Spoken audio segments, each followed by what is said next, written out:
it's meaningful work, right? And I think it's meaningful that we are creating that community for our guests, but also the people who work with us. We see them as an extension of community. This is the Deep in the Weeds podcast. I'm Anthony Huckstep. With a challenging economic climate and competition as fierce as it's ever been in hospitality, how do you stand out from the crowd and create unique events and offerings, not only to draw in the crowds, but celebrate and emphasise the beauty of your offering too? Tresna Lee is the co-owner of Gemini Wine Bar in Coburg, Victoria. Tresna, how are you? I'm good. Thanks for having me. It's great to get you on the show. You've got Gemini Wine Bar there in Coburg. How are things going? Pretty good. We're sitting on 2.5 years into business. I feel like we've finally really found our groove where the business is now profitable, which means we can start paying back all the startup capital.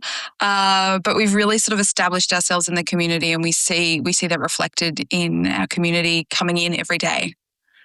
Amazing. Tell us a little bit about Gemini and what you're doing there. Yeah, so my husband and I moved to Coburg about 13 years ago. We moved from Fitzroy in Melbourne, where we were used to walking just down the street to a number of wine bars and coffee shops. And when we moved here, we realised there was none of those so-called luxuries around the corner. We really missed that. And we longed for a wine bar in our neighbourhood. And all of our neighbours were sort of egging us on, saying, yeah, you should do it, you should build it. And after about, 5 or 6 years of that conversation and waiting for someone to build it, we realised actually if it's going to come to our neighbourhood, it has to be us. No one else was going to build it for us. So we started looking pretty seriously at property just before COVID actually, and fortunately didn't sign a lease on a building just before COVID. We waited it out a couple of years and then found something at the end of the pandemic, and it was a pretty big move for us to be able to do the project. We actually needed to sell our home and triple our debt. And we took on a 135-year-old building. Yeah, it was pretty incredible. I think that just sort of speaks a lot to how much we believe in the project and how much we believe that Coburg really needed something like Gemini in it. Well, that is a huge leap and a very brave one. Not many people will take a risk like that. What was it like in that moment, taking that sort of risk and jumping into it? Yeah, I think I'm a calculated risk taker. I'm a real problem solver. I'm a real thinker, and I love thinking through all the scenarios. And I think we did the math on it.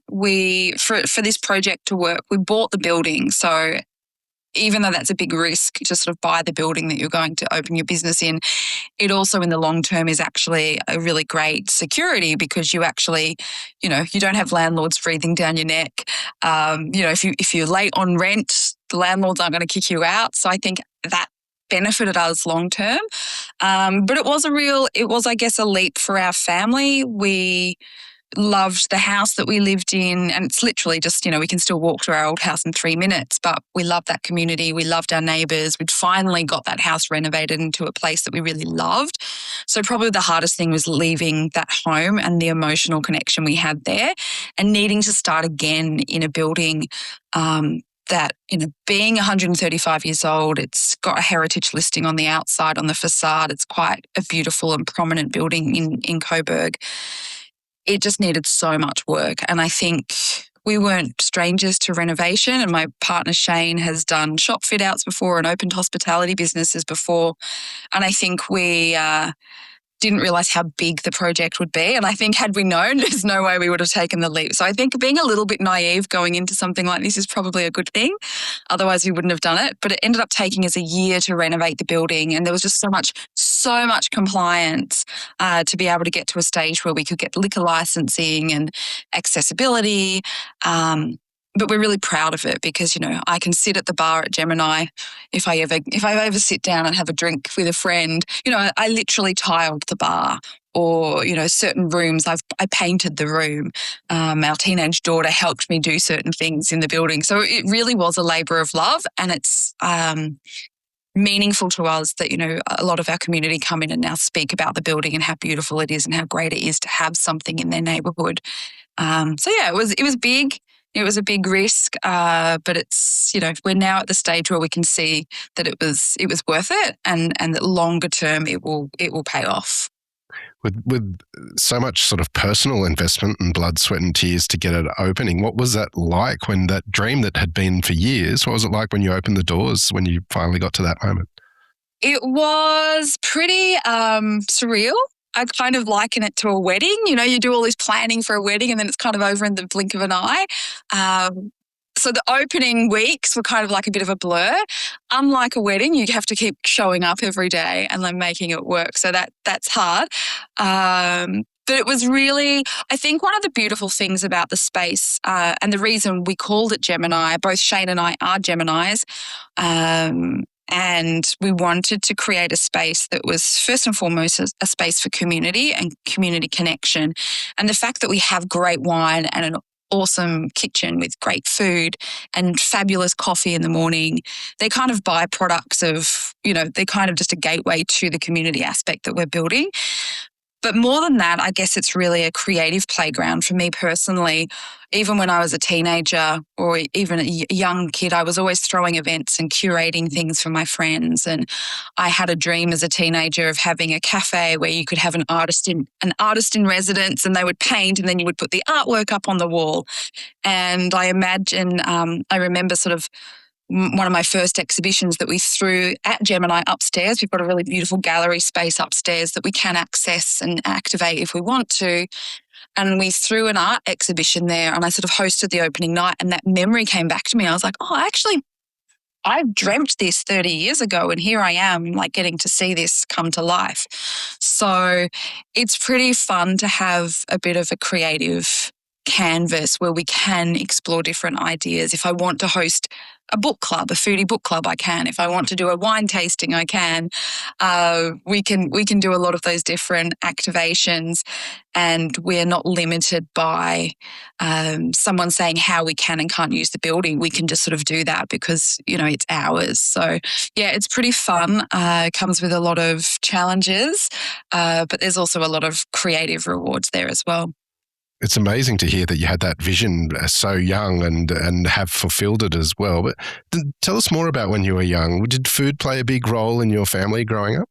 I think the idea of being together as a family and eating together was very much how we grew up.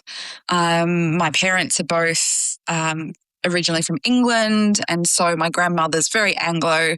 Food, not particularly exciting, like not food at all that I would want to eat now, but it was more the action of like preparing meals with my grandmothers and preparing lunch. The idea of like preparing and standing at the kitchen bench, cooking with my nana and making apple pies that we would send to the neighbours who maybe didn't have family. And this idea that food was a way of connecting with your community as well as bringing people together. So that was really entrenched in how I grew up. And it was probably only in my late teens when I understood what good food was, and I really sort of became a bit more excited to learn more about cooking. And I remember being in my late teens, 18, 19, and it's when The Naked Chef was kind of coming up. And I remember sort of looking at chefs they were my celebrities. I was like, oh, I was so excited to go to a restaurant or see someone that I knew that was a great chef.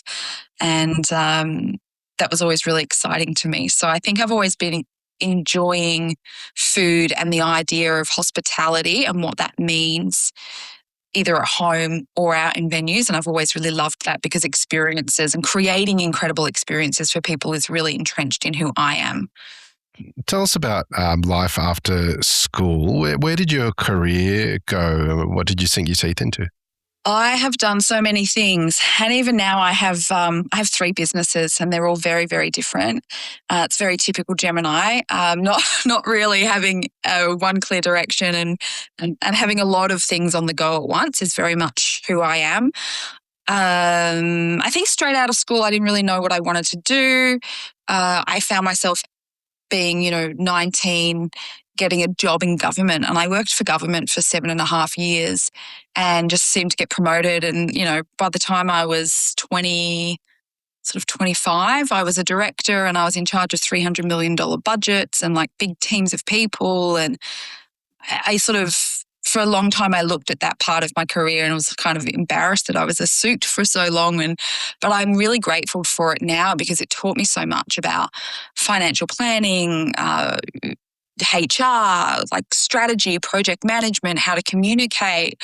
And I worked for Department of Defence, and so I was surrounded by men and senior men. And so it taught me how to behave and sort of stand up for my beliefs in environments where I was usually the youngest person in the room and often the only female in the room. And so I guess that really gave me a really good baseline in how to communicate and how to be taken seriously. And it also, I guess, helped me tap into growing up. I was always called Tresy Boots, which for a long time, that nickname triggered me a lot. I had some therapy about that one because the nickname stuck with my family because I was a bit of a bossy boots. And as young women, you get told you're bossy. Whereas if that was a boy displaying that behavior, it would be quite a positive thing. Oh, isn't he a great leader? And so I always felt a bit of a shame about being bossy. And sort of that working in that environment sort of in my early 20s actually allowed me to bring that skill out and use that as a power. But then I quit the corporate world. And then in my late 20s, I went from I was married, I had a mortgage and I had a corporate job all in my early 20s. And then by my late 20s, I was single. I'd sold my house and I was working in hospitality because I was just curious about the industry and I loved it and I wanted to learn more about specialty coffee and wine. And so I worked with a few different venues in Melbourne at the time, and I ran food tours in Melbourne and took people out for crazy nights out. And then I was headhunted for a job with Yelp and helped launch Yelp in Australia back in 2011. And working in that environment, which was startup and tech. And my job primarily for the first couple of years was throwing cool parties and events in Melbourne and introducing people to the best places to eat, shop, play in Melbourne. And so it was very, very fun and sort of tapped into my personal desire to create incredible experiences for people, which I'd been doing since I was a kid. And I loved that job. And then after a couple of years, I moved into a leadership role there and actually oversaw the whole team throughout Asia Pacific. So I had teams of people all throughout Asia Pacific doing that job. And part of my role was to go and travel to these places. So I'd be, flying into Singapore and helping them throw a big party. And then I'd be off to Hong Kong or helping to hire someone in Perth. And we just had so much fun. And that was really cool. So it was a really great job. I was there for 5 years and I got to sort of, I guess, the most senior role that I could take without moving to America. And I didn't want to do that at the time because we had just moved to Coburg. And I decided to leave that job and then go out and freelance.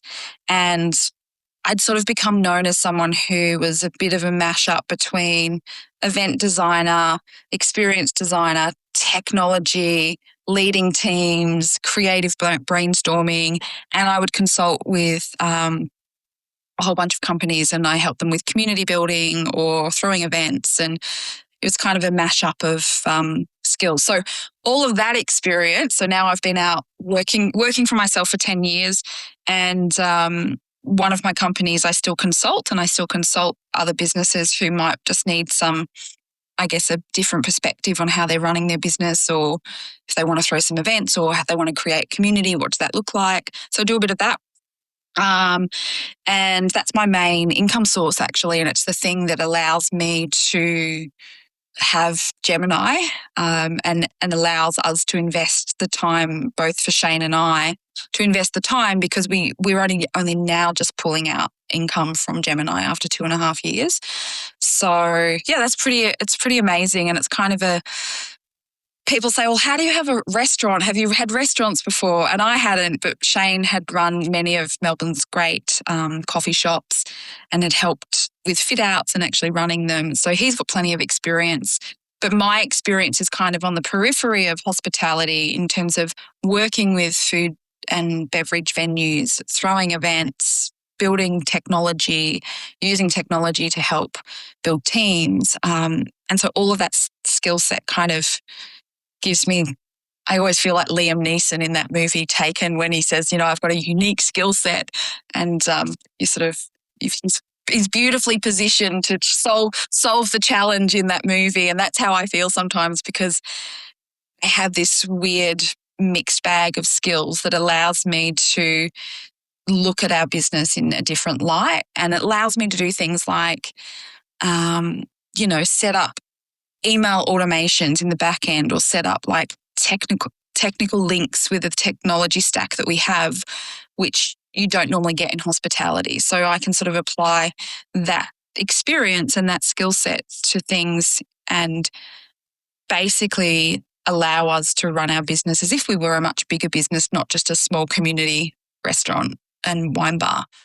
You mentioned that your partner Shane has worked in hospitality and fitted out hospitality venues as well. Tell us about the working relationship that you guys have. You mentioned briefly that you're both Geminis. What are the roles and what's it actually like working together on a business? I wouldn't say it's a great thing, and I wouldn't say it's a bad thing. I'd say that it has its challenges when you're working with your business partner. And Shane's background, he worked with Marinas at Padre Coffee for over a decade and helped Marinas like physically do fit outs on their shops.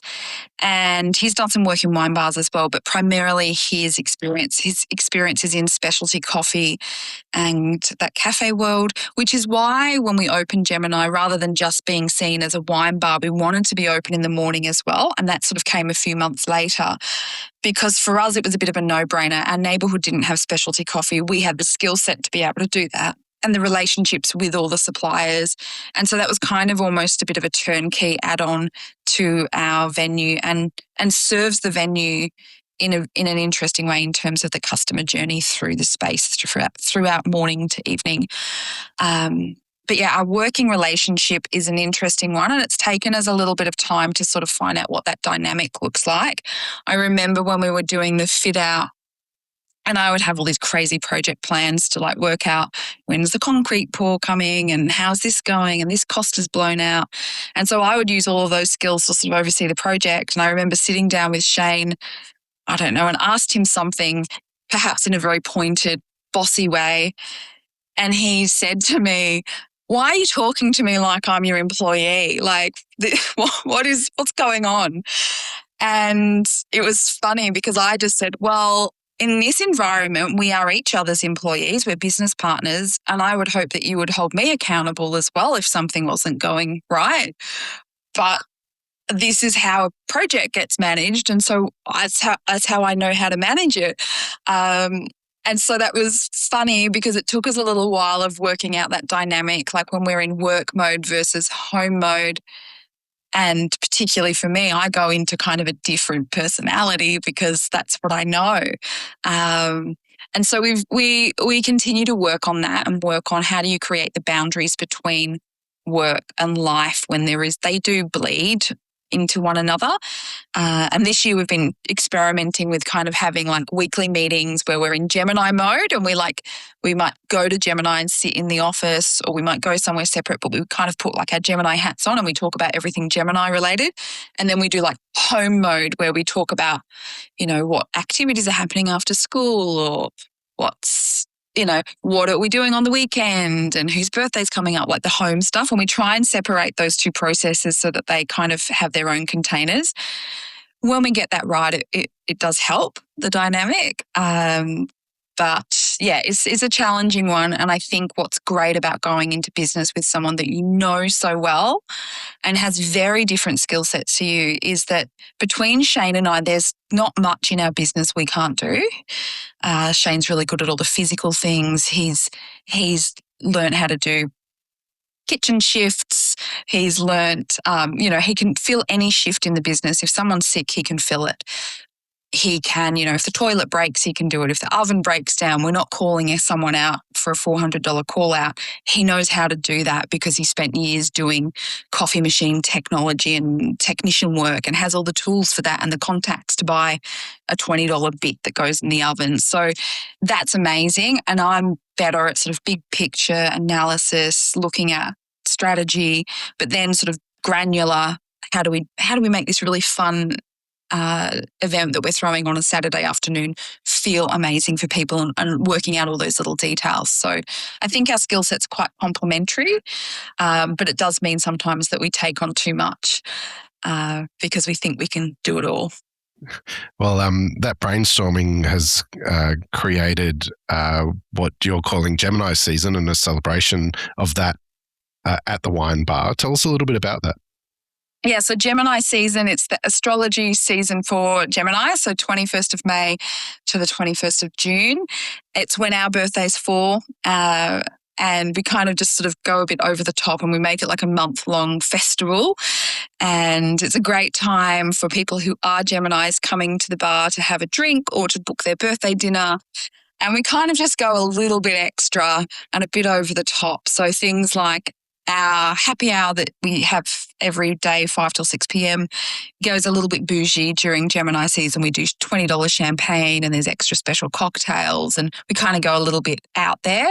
We always throw some interesting events.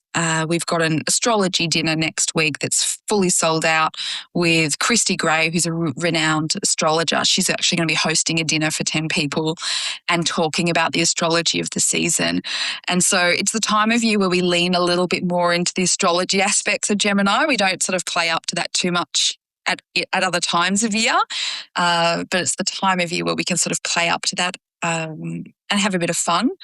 And then probably the big event of Gemini season, we always throw a big party, so Gemini party, and it's just a great time to celebrate the venue. We invite our friends, they all come as well, and we kind of feel like it's our personal birthday party, like our chance to see friends.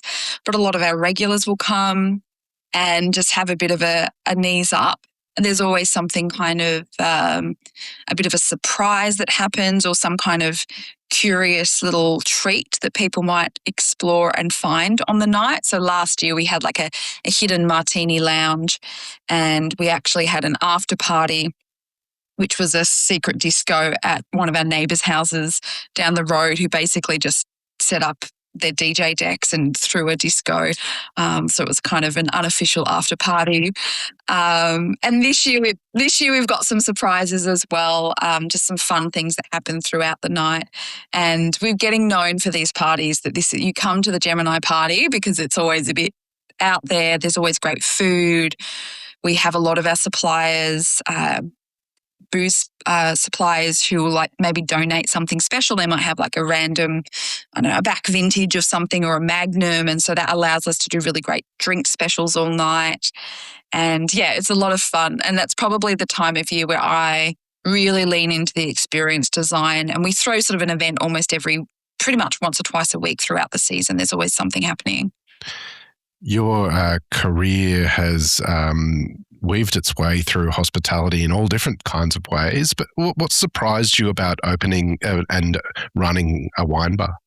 I think I was prepared for a lot of like the difficulty of things like hiring. You know, I'd worked in HR for years. I've hired thousands of people, and I knew that would be a challenge. But I think hospitality is a unique hiring environment, and it's a challenge to find people who are invested in a career in hospitality, because it's often seen as sort of a job you have on the side while you're studying. And so I think I was prepared for that to be difficult, but probably it's probably the aspect, hiring and staff is probably the hardest part of our business, just in terms of keeping people engaged, keeping people focused. We probably work harder on that than I think other parts of our business, which I think is important. I think it's necessary, and communication is something that when communication's going well throughout the business and everyone's vibing together, then service is great and guests feel that experience. But I don't think I realised how hard it would be. Like just finding a head chef, for example, is probably one of the hardest jobs known to man. And I I commend anyone who does that and can hold on to staff for a really long time. We're really lucky in that a lot of our team have been with us now. Some of them have been from the start, and some of them have been, going into their second year. So people tend to stick around if they sort of get past that first sort of 3 or 6 months. They stick around at Gemini and they love the team they work with. So we're lucky in that regard. And we're also now at the stage where we've been around long enough and people know what Gemini is about. So we get people approaching us for jobs. So it's a little easier for some roles for us to actually find people, but it's still challenging just finding that right combination of skill set, passion, and dedication. And I think it's probably the area of the industry that creates the most pressure in terms of margin when your wage costs so high and all of your other costs are going up. Where do you find margin so that you're sustainable and profitable long term? I think that's a challenge, and I think it will continue to be a challenge in this economic climate. You and Shane had a great love for wine bars and then went all out and created your own to amazing success. But what is it that makes a great wine bar from your perspective? One of our favourite games that we play, and we still play this, is if we go out to eat, we will, on the way home, we'll say, right, what did you love? What would you change? And if you took over the venue tomorrow, what would you implement? And so we played that game for a decade together. And so that helped to shape the vision of Gemini, because we kind of had this internal checklist of all the things we always said that we loved. And it can be such a subtle thing, like, oh, I really loved the way they greeted us and like transitioned us to the table. Like, that was so great. Or, oh, wow, I really loved the sophistication in the way that they prepared the table between courses. And so we've just got this like internal list of things that we love. I think for me though, when it comes to wine bars specifically, which is such a generic term now for anything that doesn't have a white tablecloth and serves some wine and some share plates, like anything now can be a wine bar. And like, what does that mean? And it's hard because some wine bars literally, they've got 3 cheeses and a meat and that's their menu, and some have a full menu. And then there's sort of variations in between. So I think the term wine bar is kind of a hard one these days. But for me, I want a wine bar that feels comfortable, and my focus is on feeling before anything else. So if it feels comfortable, the music's right, the temperature's right, the lighting's right, they've thought about the layout of the room, you get warmly greeted, like all of those very subtle sensory elements are really important to me, and I think set the stage for what can be a really great evening. And then obviously I love trying wines. I like it when someone can nerd out a little bit with me about a wine. If I want to know more about it, give me some information, or if I just want to grab something that's familiar and just not talk to anyone, reading the room and knowing when to do that. And then just yum food, like great food that's seasonal, prepared with a bit of love and isn't complicated to understand and eat, like just something that's easy to eat with wine. That for me, that's the trinity of like the parts that make up such a great wine bar. I love how you guys have created this checklist over, a decade to then create your own wine bar. It's quite amazing. It's incredible what you're doing down there. What's next for you guys?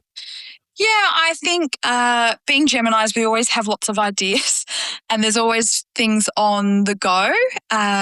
We would love to see more venues in our neighbourhood, and, we've got other concepts that we would love to introduce, but we have actually restrained ourselves this year and we said we're not looking at anything else until we've kind of got our sort of, a sustainable baseline coming from Gemini in terms of income, and also just like having a bit more breathing space personally in our personal life. After working really hard, a year on building and then operating for 2.5 years, we've gone flat chat for 3.5 years. So we're kind of using this year to regroup, maybe sort out our home and living situation a little bit better and just make that more comfortable. Maybe take some holidays this year just to get some breathing space and create room for creativity.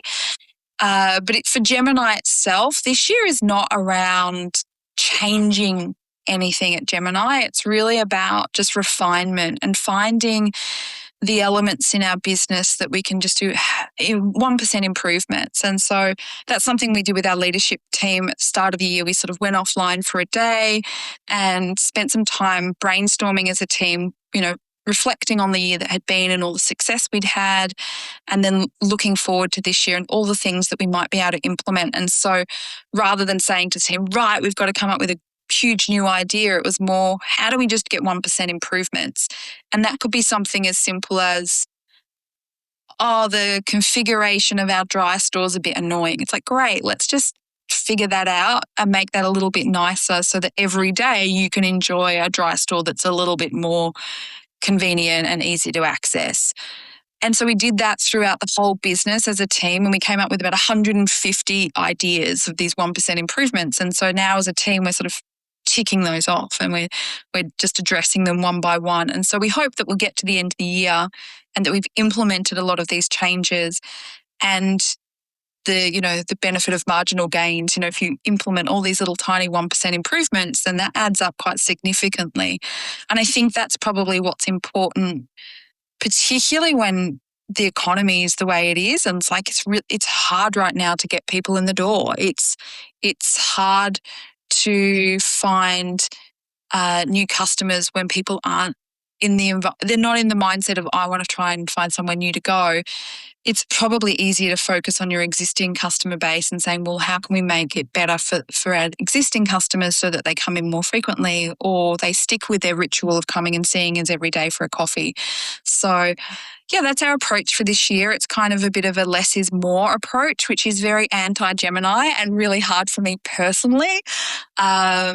But I understand that strategically it's actually going to pay off, and might mean that I have space in my personal life to pursue creative projects that fulfill me in another way. Well, it's amazing what you guys have delivered for Coburg there. What do you love about what you do? I love that I get to influence people's day and create environments that leave people feeling a little bit better. And I think when I look back on my whole life, creating incredible experiences is something I've always done.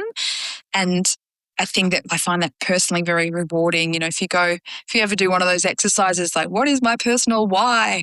My personal why is creating incredible experiences for people. And I get to do that at Gemini, and I get to see it reflected in our community and the way they show up for each other. If I swing by the shop, maybe I want to drop in and grab a coffee, there'll be 4 or 5 people who know me, and then I'll see them talking to each other because they've created friendships, and we're watching people's kids grow and their dogs know us, and like there's just this whole it's sort of expanded the concept of neighborhood for us because we live here.